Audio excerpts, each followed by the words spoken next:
We will slowly recover from the shock of what will happen to all companies, online and offline, with the opening of ONPASSIVE to the world. We stopped off at social media platforms like Facebook. Like all the rest of these platforms, the way they have been making money is that they are selling the personal data of their clients to the highest bidder. We have done that for decades. ONPASSIVE will not be taking any data and selling it to the highest bidder. It starts out with the CEO of ONPASSIVE, Ash Mufareh. He has taken ONPASSIVE to a level that will not be reached by any other company. What a disruption of what we have been doing for decades upon decades. Now this man of integrity, we now must compete against. It is not fair, but it will be fair to the users of our products.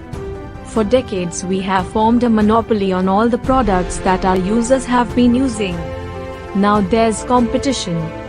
The competition lies in our competing against other companies using and selling the products that ONPASSIVE is marketing, only their products are better. The difference is that our business models have been surpassed by ONPASSIVE's business model. ONPASSIVE is a privately held company. Ash Mufareh is sharing his wealth with the founders in ONPASSIVE. That's extraordinary. We are stuck. We are going to see many other social media platforms disappear, because why would someone want to be a part of something that would have their personal data sold and their privacy exposed to strangers? ONPASSIVE has its own data center. It has a social platform that is at no cost to its users. It is called ONET. ONET is going to overpower those other social media platforms, creating a company unselfishly the way Ash Mufareh has structured ONPASSIVE to be brilliant. The social media platforms, must make as much money as possible because ONPASSIVE is going to take a massive amount of business away from all these social media platforms. Wow! Now, what about the video conferencing that is number one called Zoom? Zoom has formed an incredible market because it filled the need that was created when the pandemic started. They did about $2.8 billion last year. The global video conferencing market size was estimated at $6.28 billion in 2021 and is expected to reach $7.71 billion in 2022.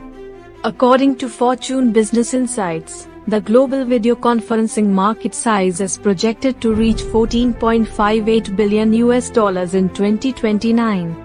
We were sitting back and saying, wow, what an incredible source of income. No one would ever be able to even approach what Zoom is doing.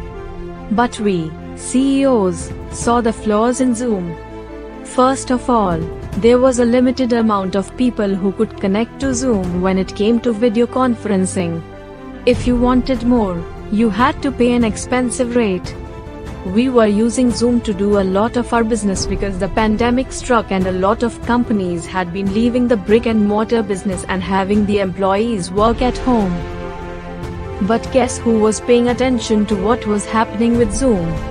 Ash Mufareh, that's who. ONPASSIVE developed a platform that is rivaling Zoom. ONPASSIVE took all the negatives that made Zoom unattractive out of its product.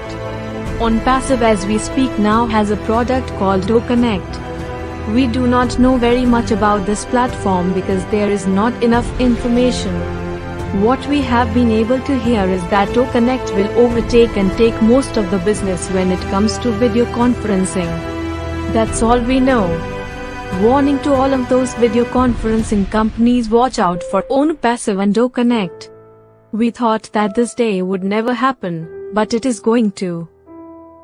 Is it too late to be a founder of ONPASSIVE? We heard that it is too late, but ONPASSIVE will open its doors to customers and resellers.